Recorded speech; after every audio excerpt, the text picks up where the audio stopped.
नमस्कार. आज एक नवीन सुरुवात करत आहे. मी चाललो आहे माझ्या मित्रासोबत म्हणजेच माझ्या भावासोबत नालासोपारा वेस्टमध्ये वाघोळी या गावामध्ये स्थित असलेल्या स्वामींच्या मठामध्ये. ह्या गावातील निसर्ग खूप रम्य आहे.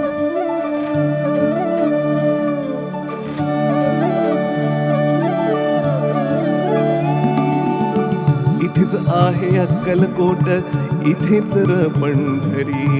इथेच आहे अक्कलकोट, इथेच र पंढरी. फिरू नको दाही दिशांना, इथे देहू आळंदी.